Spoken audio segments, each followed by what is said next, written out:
আসসালামু আলাইকুম রহমতুল্লাহি ওয়া বারাকাতুহু। প্রিয় ভিউয়ার্স, আশা করি সবাই ভালো আছেন। আজকে যে বিষয় নিয়ে আলোচনা করব সে বিষয় হচ্ছে বিডিএর জরিপে যে সকল বিষয়ের উপরে নজর দিচ্ছে সরকার। একটি বিষয় থেকেও যদি আপনি দূরে থাকেন, কোনো ডকুমেন্ট যদি আপনার ঘাটতি থাকে, তাহলে এই বিডিএর জরিপ আপনার নামে হবে না। কোন কোন বিষয়ের উপরে নজর দিচ্ছে এবং কোন কোন ডকুমেন্টস আপনাকে সাথে রাখতে হবে, এই বিষয়টি নিয়ে বিস্তারিতভাবে আলোচনা করব। তাই ভিডিও না টেনে সম্পূর্ণ ভিডিও দেখার জন্য অনুরোধ রইল। আর ভিডিও দেখার পরে যদি ভালো লাগে, মন চায়, তাহলে চ্যানেলটি সাবস্ক্রাইব করে পাশে থাকা বেল বাটনটি অন করে দিয়ে আমাদের সাথেই থাকুন। প্রিয় ভিউয়ার্স, আমরা জানি যে আমাদের দেশে বর্তমানে বিডিএর জরিপ চলমান, অর্থাৎ স্যাটেলাইট জরিপ। যেই জরিপটি আপনার বাংলাদেশ ডিজিটাল সার্ভে নামে পরিচিত। এই বাংলাদেশ ডিজিটাল সার্ভেটি স্যাটেলাইটের মাধ্যমে হচ্ছে, অর্থাৎ ড্রোনের মাধ্যমে। এই জরিপটি অত্যন্ত গুরুত্বপূর্ণ একটি জরিপ। এই জরিপের মাধ্যমে সরকার নিজেরা চেষ্টা করতেছেন যে প্রত্যেকটি এজমালি সম্পত্তি যাতে করে আলাদা আলাদা করে প্রত্যেকটি জমির মালিক যাতে করে একক মালিক হতে পারেন, সেই জন্য তারা চেষ্টা করে যাচ্ছেন। আবার সরকারের কোনো সম্পত্তি যাতে সাধারণ জনগণের নামে রেকর্ড না হয়ে যায়, আবার সাধারণ জনগণের যে সম্পত্তি তা যেন সরকারের নামে রেকর্ড না হয়ে যায়, কেউ যেন ভুলভাল বুঝিয়ে তারপরে উদ্দেশ্যপ্রণোদিতভাবে একজনের সম্পত্তি আরেকজনের নামে রেকর্ড করে না নিতে পারেন, সেদিকে কিন্তু সরকার যথেষ্ট সজাগ রয়েছে। এবং সরকার আরও একটি পদক্ষেপ নিয়েছে, যে পদক্ষেপটি হচ্ছে যে প্রচুর পরিমাণ প্রচারণা করার জন্য নির্দেশ দিয়েছেন, যাতে করে এই জরিপটি যখন হবে তখন যেন প্রত্যেকটি ভূমির মালিক সেখানে হাজির থাকে। এই হাজির থেকে তার সকল দলিলাদি জরিপকারকদের সম্মুখে উপস্থাপন করে তার সম্পত্তির যে বিডিএর জরিপটি তার নামে হওয়ার কথা, সেটি যেন সুন্দর এবং সম্পূর্ণভাবে তিনি যেন তার নামে করে নিতে পারেন। এই বিষয়টি নিয়ে সরকারের যেমন উদ্বেগ রয়েছে, তেমনি আমাদেরও কিন্তু এগিয়ে আসতে হবে, যেহেতু আমরা জমির মালিক। এখানে এক নম্বরে যে বিষয়টা বলা হয়েছে সেটি হচ্ছে যে জমির মালিকানার যে ইতিহাস, সেই ইতিহাসের যে ডকুমেন্টস, সেটি কিন্তু আপনার 100% থাকতে হবে। অর্থাৎ জমির মালিকানার যে ইতিহাস, যদি আপনি ক্রয় সূত্রে জমির মালিকানা পেয়ে থাকেন, উত্তরাধিকার সূত্রে যদি সম্পত্তি পেয়ে থাকেন, আপনি যদি দান দলিল, হেবা দলিল, বিভিন্নভাবে হস্তান্তরিত দলিলের মাধ্যমে যদি সম্পত্তির মালিকানা পেয়ে থাকেন, সেই মালিকানার ইতিহাসটি কিন্তু আপনার থাকতে হবে। 2 নম্বর হচ্ছে ধারাবাহিক খতিয়ান। এই যে মালিকানার ইতিহাসের পাশাপাশি যে আপনার খতিয়ানের মালিকানার যে চেন, সেটি আপনাকে কিন্তু সঠিকভাবে আপনার রাখতে হবে। অর্থাৎ খতিয়ান আপনার ধারাবাহিকভাবে থাকতে হবে। উত্তরাধিকার সূত্রে পাওয়া যে সম্পত্তি, সেই সম্পত্তির আপোষ বন্টননামা দলিল যেগুলি, সেটি কিন্তু আপনাকে থাকতে হবে।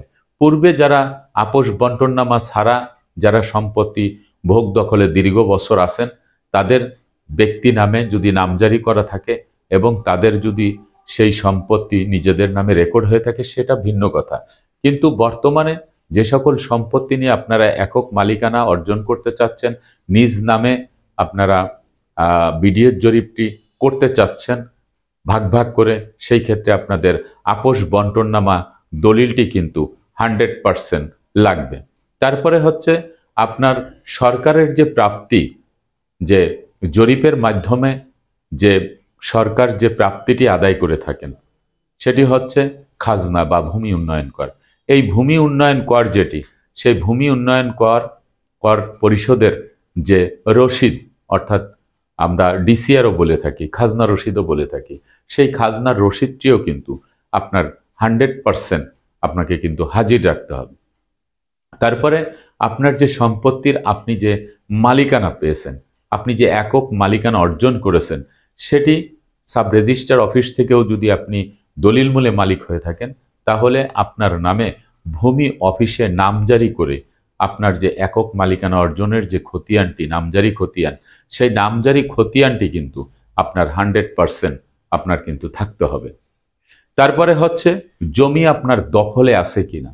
যদি আপনার সম্পত্তি দখলে না থাকে তাহলে সে দখলের ব্যবস্থাও কিন্তু আপনাকে করতে হবে। আপনার সকল কাগজপত্র ঠিক আছে, কিন্তু আপনার জমি দীর্ঘ বছর পর্যন্ত আপনার অন্যের দখলে রয়েছে, আপনি খাজনা দিতে পারতেছেন না, আপনার নামে নামজারিও নেই, কিন্তু অন্য বাকি যে সকল ডকুমেন্টসের কথা বললাম, যে জমির মালিকানার ইতিহাস, ধারাবাহিক খতিয়ান এবং আপনার বাকি যে কাগজ সেইগুলি আছে, কিন্তু আপনার নামে নামজারি নেই অথবা আপনি জমি দখলে নেই, এই বিষয়গুলি আপনার কিন্তু ঠিক করে রাখতে হবে। তারপর হচ্ছে আরেকটি বিষয়, আপনার জমি দীর্ঘ বছর পর্যন্ত যদি আপনার হাতছাড়া হয়ে থাকে, অন্যের দখলে যেয়ে থাকে, বা আপনি খাজনা দিতে পারতেছেন না, আপনার খাজনা নিচ্ছে না, আপনার নামজারি নেই, সেই ক্ষেত্রে যদি সেই সম্পত্তি সরকারের খাস খতিয়ানে যেয়ে থাকে, তাহলে সেই খাস খতিয়ানের সম্পত্তি আপনাকে কিন্তু বিজ্ঞ আদালতে মকদ্দমা দিয়ে তারপরে কিন্তু বের করে আনতে হবে। তো আপনি যদি সেই বিষয়গুলি না করেন, তাহলে সরকারি খাস খতিয়ানের সম্পত্তি আপনার নামে কিন্তু কখনোই বিডিএর জরিপ কিন্তু হবে না। কারণ হালনাগাদ যেই খতিয়ানটি হয়েছে সেটি সরাসরি সরকারের নামে হয়েছে, অথবা জমি খাস খতিয়ানে চলে গেছে, আপনার নেগলিজেন্সির কারণে হতে পারে, আপনার অলসতার কারণে হতে পারে, অথবা জরিপকারকদের ভুলের কারণে হতে পারে, উদ্দেশ্য প্রণীতভাবে হতে পারে, আপনার সম্পত্তি খাস খতিয়ানে চলে গেছে। আপনি যখন খাজনা দিতে যাচ্ছেন তখন আপনার খাজনা তারা নিচ্ছে না, যার কারণে আপনাকে বুঝতে হবে যে এই সম্পত্তি কোন অবস্থাতে আছে, কেন খাজনা নিচ্ছে না। যখনই খাস খতিয়ানে চলে যাবে তখন আপনার কিন্তু মকদ্দমা দিতে হবে। যদি ল্যান্ড সার্ভে ট্রাইব্যুনালে যদি মকদ্দমা দেওয়ার সুযোগ থাকে তাহলে দিবেন, নতুবা আপনি সরাসরি দেওয়ানি আদালতে একজন আইনজীবী দিয়ে, যিনি সিভিল মামলা করে থাকেন, সিভিল লয়ার, অভিজ্ঞ একজন আইনজীবী নিয়ে আপনি দেওয়ানি আদালতে মকদ্দমা দিয়ে আপনি রাখবেন। এবং এই চলমান মামলার মধ্যেও যদি আপনার বিডিএস রেকর্ডটি আপনার এলাকায় চলে আসে, আপনি বাকি কাগজপত্রগুলি সাবমিট করার পরে চলমান মামলা ডকুমেন্ট যদি দেখান, তাহলে আপনার সেটি কিন্তু স্থগিত করে রাখবে এবং আপনি পরবর্তীতে মামলার জাজমেন্ট আসলে আপনার জমি আপনার নামে কিন্তু বিডিএস জরিপটি করে দিবে।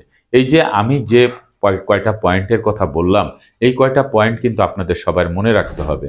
মালিকানার যে ইতিহাস, এটি থেকে শুরু করে আপোষ বন্টননামার দলিল, ধারাবাহিক খতিয়ান, তারপরে আপনার জমি দখলে নেই, বেদখলে আছে, এগুলি আপনাকে কিন্তু চেষ্টা করে আপনার কাছে আনতে হবে। আপনার জমি অন্যের দখলে আছে, আপনি সাথে সাথে মকদ্দমা দেন। এখন তো ভূমি অপরাধ প্রতিরোধ প্রতিকার আইন 2023-এর বিধিমালা আস্তে আস্তে মামলা, বিধিমালার বুনিয়াদে আদালতে মামলা কিন্তু নিচ্ছে।